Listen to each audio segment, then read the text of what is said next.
Bakit nag-i-load? O ibig sabihin, ginagawang business ano ito? Grabe pala yung ginawa dito. Kaya lagi nasusunog itong lugar ng Paseco compound dahil sa mga illegal na gawain. May nakita dito na extension ng wire. Nung una isa lang, pero pag titignan mo hanggang dulo pala. So kaya itong pailawan ng mga 10 vendor, ganyan katindi. So ngayon, binaklas na ito. Dito po yan sa Paseco compound kung saan matatagpuan itong pabahay ni Yorme ng Paseco community. Kalungkot lang, yung sabi ni Yorme na dito, wag dukyutin, pero tingnan mo yung nangyari ngayon. Nag-squatter area. Papasok mo yung truck! Ito, ginawang bodega. Sakay mo na yan! Matagal na nakaimbak ng motor dito, bulok no?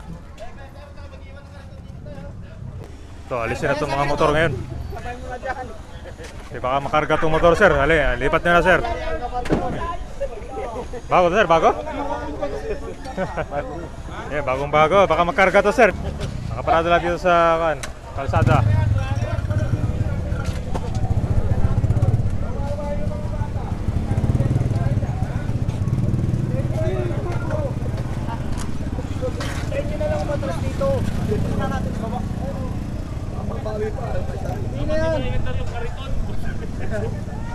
Dati nung natin sa kariton eh.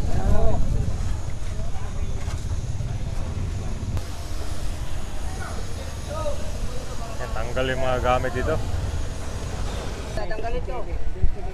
Ito ka ba yun, puputulin na itong kuryente. Ano to, sir? Illegal to, sir? Illegal?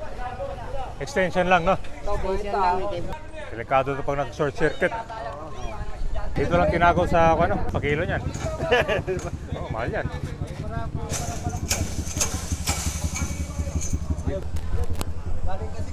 Kaya nga bakit nag-i-load? O ibig sabihin, ginagawang business ano ito? Oh, hindi ba? Patatanggal na natin yan. Parang ba, sir? Ha? Kaya nga, bawal yan eh. Dado ilo yan, boss. Dito gumagana. Dito kumukuha, siguro ginagawa niyang ilaw do ano. Sa kilo niya yan. Doon nakakulit. Tapos may mga vendors daw dito. Dito gumagana. May permit ba? Ha? Dito gumagana daw sir. Dito kasi sir. Hindi, okay lang yan sa ilaw. Wala tayong problema. Pero ang gusto ko sabihin, ang haba ng kuryente na yun, para saan ba yan? Dati kasi sir may... Dati, wala na, di ba? Tanggalin na natin. Ginawang ko yata ito, jumper, oh.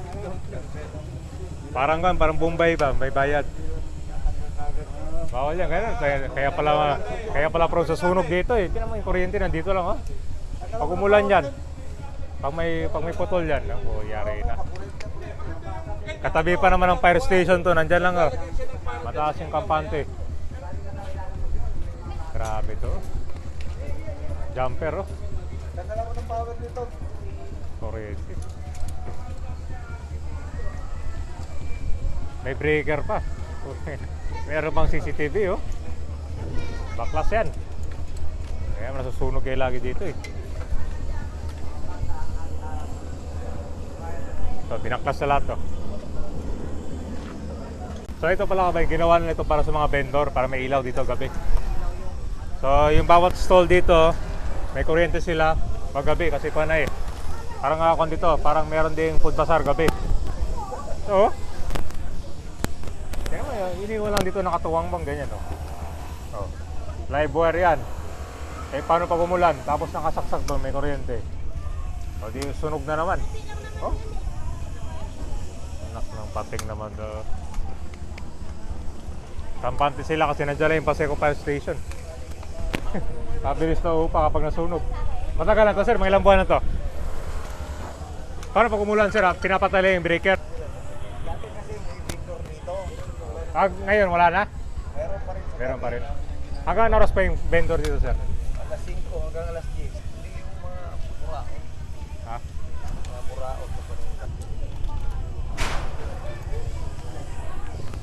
Haba nito, oh. Ginawang Christmas tree. Yung wire. Ito, pwede pang mapakinabangan itong extension wire, oh. Hanggang dito yung wiring. Ang haba pala ito, oh.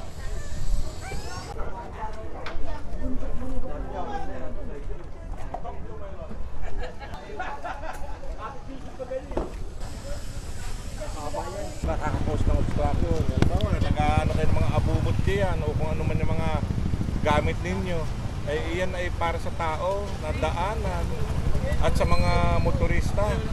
Nagkaka-traffic na tayo dito. Kaya kailangan natin talagang magtulong-tulong. Huwag Sir, tayong makulit.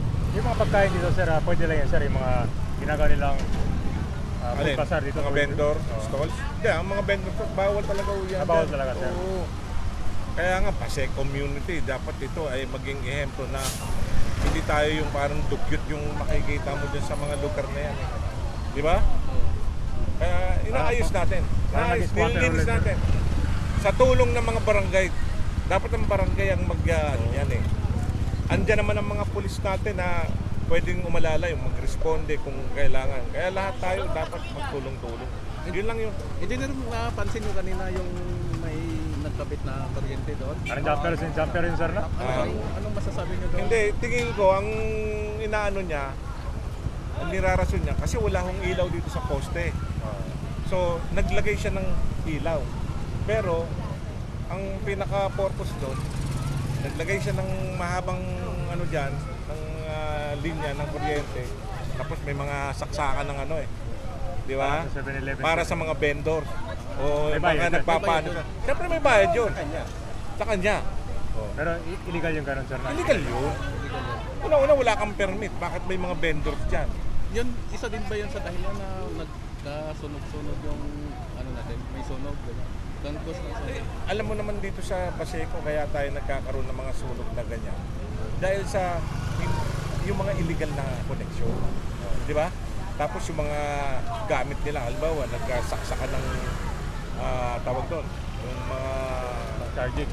CP, o mga nagcha-charge ka. Napabayaan. Eh, napapabayaan nila, di ba? Oh, yan ang cost na. Eh, mga kuryente nila, sigurado, hindi ka nakakaano na iyan ay legal. Kaya pala gumawa ng kwan dito sir, fire station. Malapit na. Sana nga matapos na ito. Oo, sige. Sana naman mabilis yung responde. Malaki itong Paseco community. Ilang beses na nasunugan dito sir. Yung Paseco, malaki ito. Isang barangay lang to pero napakalaki ng ano. Kawawa yung jet Populasyon lag nito. dito. Laki ng Magalan na kayong bakyo yung kanito kami, tinabi yung basuro. Yung tubig, puro lamok na. Oh, tinabi ito yung tubig na nakabawon, ano? Itim na itim na. Una kasi kabay dito, meron ng mga ano, nagtitinda ng mga pagkain dyan. Yan, parang maraming food stall dyan. Problema yan, titinda sila. Naging dugyot, pinabayaan lang yung mga basura. Parang linis-linis. Sige. Horizon na muna ito, kamaris. Yan yung itsura ng mga babae ito kabay. So ito ma'am, ipapasok ko lang ito ngayon. Oh, dyan muna, ipapasok ka muna. Pasok ko lang. Ipasok mo nga muna yung ano, yung... Grabe ka tayo nangyari ito. Parang dinaanan ng bagyo. Ang pagkasok, linis doon, linis kabila.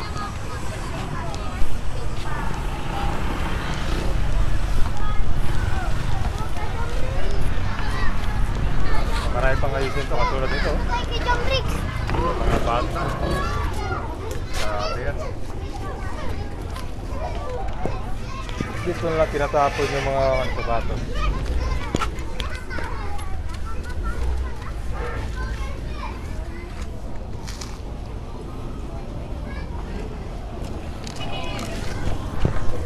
Tignan mo.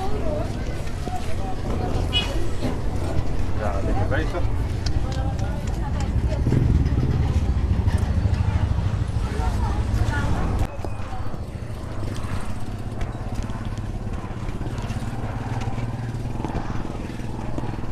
Diba, ang ganda tingnan kapag malinis dito. Oh.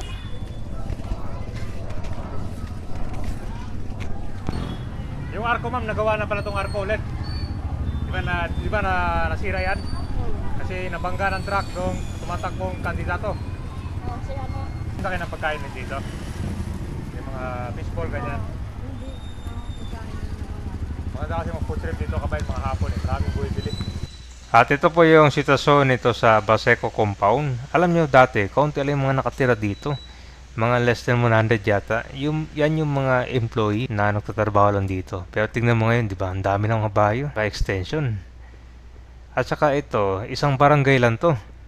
Talagang malaki tong i-handle ng mga barangay officials. Tapos ito naman yung Paseco community, ito yung pangako ni Yorme na pabahay. Di ba? Ang sabi niya, huwag dugyutin ito, di baling mahirap.